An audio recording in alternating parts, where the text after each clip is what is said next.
So, how much of sporting has Amorim brought to United? Let's take a look. There was a pattern that I picked up on when watching a Sporting City game, and it involved the contrast between the two tens. Amorim played with a ball carrier with pace in Trincao and a ball player in Pedro, but it was the positions Pedro was getting into that interested me.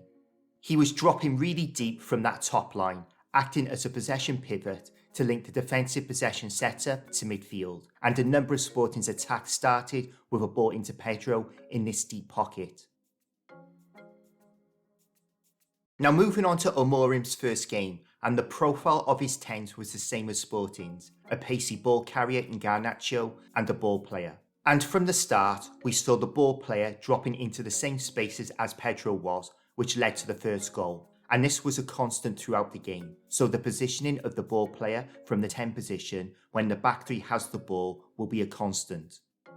Amorim doesn't exclusively go through the ball player. We saw Garnacho also dropping into these pockets from the top line. I'm assuming not to be one-dimensional. But against Bodo, to be fair to their coach Knutsen, he did a job on Amorim in the first half. When Mount was dropping off the top line, they followed him up the pitch, putting pressure on this link we saw throughout the game against Ipswich. But it was further up the pitch where Knutsen's tactics to snuff out United's two tens was impressive. Firstly, the distance between Bodo's backline and midfield squeezed the space between the lines. But it was the job of these four players in this 4-5-1 defensive formation that impressed me. Between them, they were tasked to shadow mark the ball into the tens. The first protocol would be for the two on the outside of the pivot to cut off avenues into United's tens. In this example, we can see one scan and then a second scan to make sure he is in line with Mount. Again, another scan to make sure he is cutting off that ball into Mount. In this situation, this player has been pulled in field by Ugarte,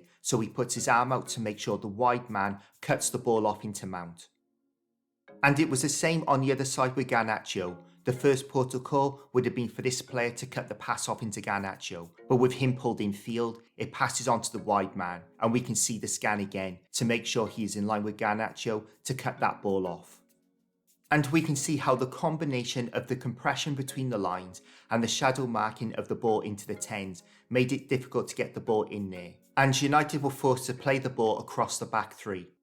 Now, there were opportunities to get the ball into Mount, but he was turned down in both these situations. But in this example, Martinez finds a great pass to Garnacho. But this is where Amorim earned his money against Bodo. At half-time, he clearly told his back three that if you can see the front line, play it in. Mazwari wasn't playing this pass in the first half, and this leads to the third goal. Again, no chance he would have played this pass in the first half, and another good flick from Mount.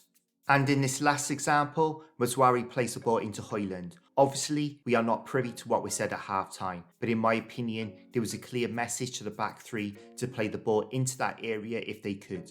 Moving on to the Everton game, this diamond possession formation in this deep area is something Amorim used at Sporting. Now, this isn't rocket science, we see this all the time. But what's interesting about it is, the apex of a diamond like this is usually a midfield player, but United are able to create this with the three centre-backs, with Martinez off the screen, which allows both sixes to sit in behind this. And what happens next is exactly what United wanted. When the ball goes back to Onana, Everton press Onana and De Ligt, which opens up Casemiro.